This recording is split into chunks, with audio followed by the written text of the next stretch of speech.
Bonjour et bienvenue à cette nouvelle édition de Midi au Caire. Amorçons notre rencontre avec cette nouvelle concernant le chef de l'État, le président Abdel Fattah el-Sisi, qui s'est félicité de l'accord conclu par une médiation entre l'Égypte et le Qatar et les États-Unis pour mettre en vigueur une trêve humanitaire dans la bande de Gaza et pour libérer les otages et les détenus des deux parties. Sur sa page officielle sur les réseaux sociaux, le président Assisi a affirmé que l'Égypte poursuit ses efforts pour aboutir à des solutions définitives et durables qui réalisent la justice, instaurent la paix et garantissent les droits légitimes du peuple palestinien.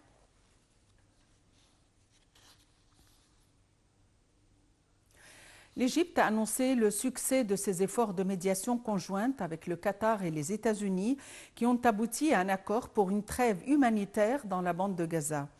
Une source officielle égyptienne a déclaré que l'Égypte valorise les efforts déployés par le Qatar et les États-Unis afin d'aboutir à cette trêve. La même source a précisé que le début de cette trêve serait annoncé dans les prochaines 24 heures et doit durer 4 jours avec possibilité de prolongation. Par ailleurs, la trêve humanitaire permettra également l'entrée d'un plus grand nombre de convois humanitaires à l'aide d'urgence, y compris du carburant. L'accord conclu prévoit aussi la libération de 50 femmes et enfants civils actuellement détenus dans la bande de Gaza en échange de la libération d'un certain nombre de femmes et d'enfants palestiniens détenus dans les prisons israéliennes. D'autre part, le président américain Joe Biden a remercié le président Abdel Fattah el-Sisi et l'émir du Qatar pour leur direction et leur contribution à aboutir à la trêve.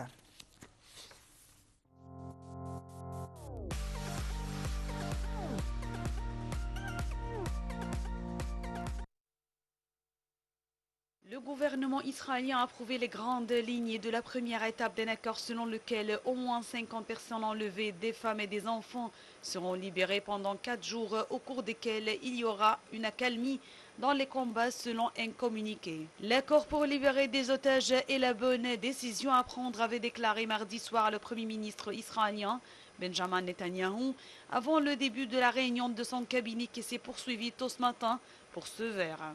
Le Hamas, dont le chef Ismail Haniyeh avait fait état d'avancées dans les pourparlers, a salué un accord de trêve humanitaire précisant que les dispositions de cet accord ont été formulées conformément à la vision de la résistance.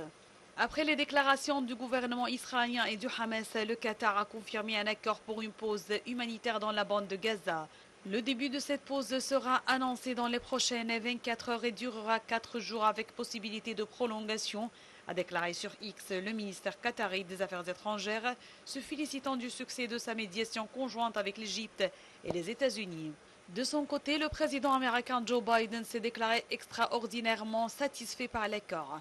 Un haut responsable du Hamas a dit s'attendre à ce qu'un premier échange de 10 otages contre 30 prisonniers soit réalisé dès jeudi et que cette trêve peut être prolongée. Après 50 otages libérés, la libération de 10 otages supplémentaires conduira à une journée supplémentaire de pause dans les combats, selon le gouvernement israélien.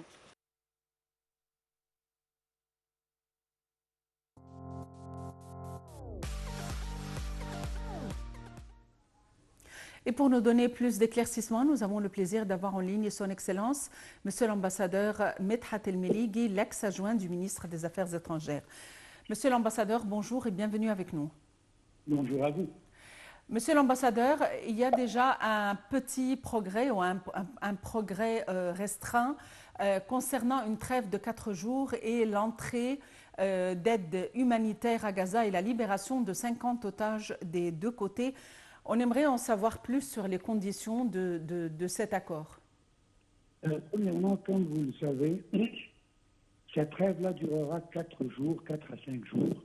Et si cela montre quelque chose, que ce n'est pas d'un seul coup, on parle de 50 prisonniers, mais ils ne seront pas tous libérés le même jour. Ce qui montre qu'à un certain degré, il n'y a pas de confiance entre les deux parties. Deuxièmement, et je trouve que ça c'est le plus important, c'est qu'on parle d'une possibilité de prolongation après ces 4 ou 5 jours. Ce qui montre qu'à un certain point, il y a une certaine position israélienne qui a changé un peu On ne sait pas si cela va exactement être le cas ou non, mais quand même, il y a des signes que c'est possible. Cela va montrer la capacité d'Israël de comprendre que la voie de l'attaque militaire n'est pas la seule voie pour aboutir à une solution à la situation actuelle. Le plus important, certainement, dont on doit parler, c'est que il y a eu un rôle très important égyptien, aussi qatarien et celui des États-Unis, pour qu'on puisse trouver une solution à cette impasse. Cela montre qu'il y a toujours un rôle des médiateurs et que Israël n'est pas le seul à décider le sort de ces combats militaires sur Gaza. Espérons que cela va aboutir à quelque chose de fructueux, parce qu'on a déjà eu plusieurs rumeurs il y a quelques semaines qu'il y aura une trêve, mais que ça ne s'est jamais passé. Jusqu'à maintenant, ce sont des pourparlers, ils sont presque sûrs, mais on verra cela quand on va le voir, parce qu'à n'importe quel point, on peut trouver un changement et qu'Israël change d'avis et ne veut plus parler de cette histoire.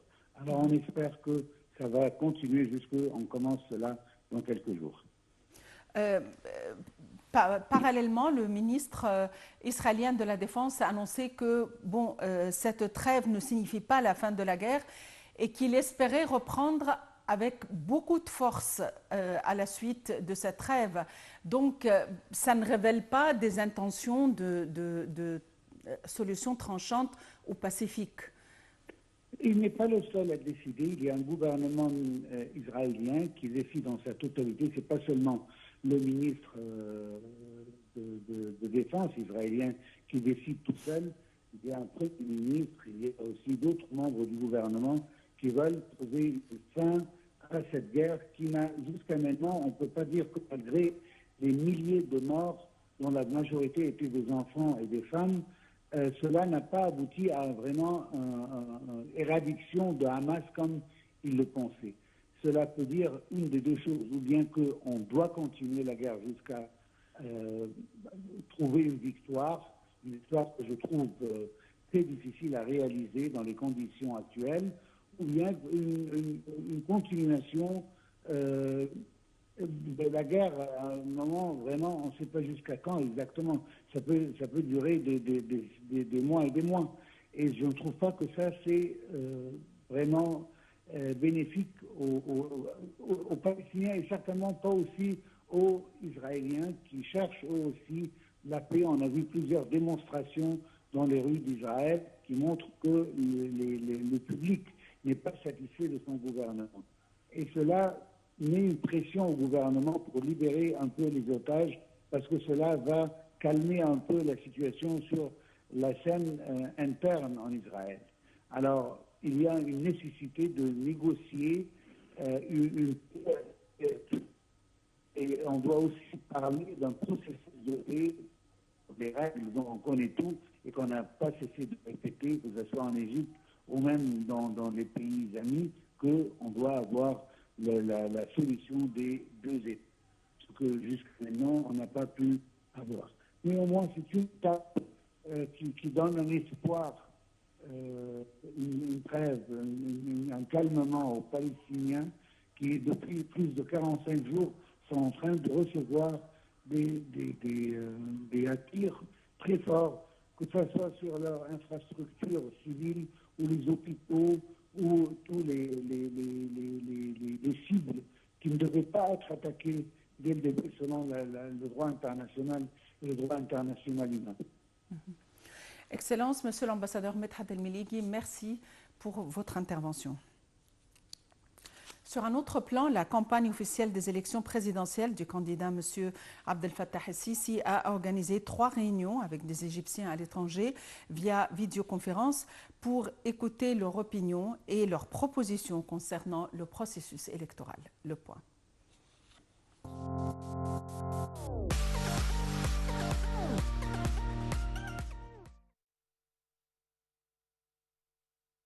La campagne officielle du candidat à la présidentielle, M. Abdel Fattah el-Sisi, dirigée par le conseiller Mahmoud Fawzi, a tenu 3 réunions consécutives pendant 2 jours avec un certain nombre de communautés égyptiennes à l'étranger via la technologie de visioconférence. Le responsable de la campagne s'est réuni avec des représentants de la communauté égyptienne aux États-Unis et des représentants des communautés égyptiennes à l'étranger en Australie, Jordanie, Bahreïn, Qatar, Oman, Nigeria, Ouganda, Chine, Kirghizistan, Tadjikistan et le Maroc. La 3e réunion a eu lieu avec des représentants des communautés égyptiennes des Émirats arabes unis et du Koweït. Au cours des réunions, le conseiller Mahmoud Fawzi a écouté les opinions et les propositions des Égyptiens à l'étranger concernant le processus électoral. Le chef de campagne a indiqué que l'État égyptien place la question des Égyptiens à l'étranger comme sa priorité absolue, saluant leur rôle efficace dans la sensibilisation à l'importance de la participation positive aux prochaines élections présidentielles.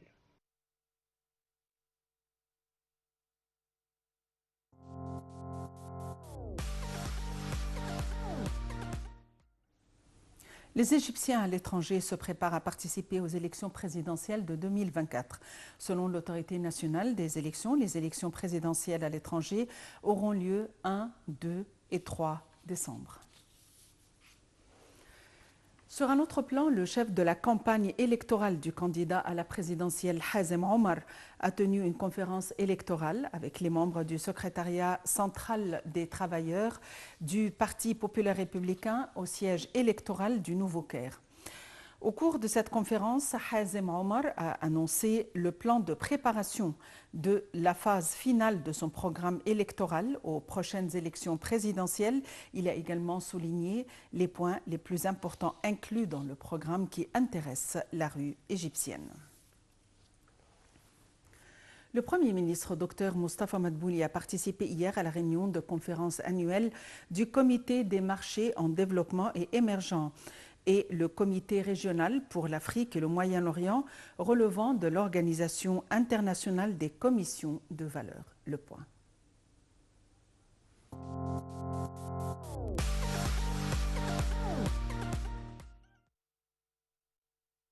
Le Premier ministre, Dr Moustapha Madbouli, a assisté à la réunion et conférence annuelle du Comité des marchés en développement et émergents et le Comité régional pour l'Afrique et le Moyen-Orient relevant de l'OICV. M. Madbouli a indiqué que cette réunion constituait une occasion pour échanger les idées sur les moyens d'agir avec les menaces liées aux technologies financières. Dans son allocution, le chef du gouvernement s'est réjoui de l'élection de l'Égypte en 2022, représentée par l'Autorité générale de contrôle financier, présidente du Comité des marchés en développement et émergents relevant de l'Organisation internationale des commissions de valeur, l'OICV. M. Madbouli a précisé que l'État a adopté un programme national de réforme économique pour renforcer la stabilité économique et accélérer le rythme de la croissance et le développement en Égypte. M. Madbouli a souligné que le secteur financier non bancaire jouait un rôle vital dans l'économie tout en mettant en exergue les réformes législatives entreprises par le gouvernement égyptien pour développer son cadre juridique à cet égard.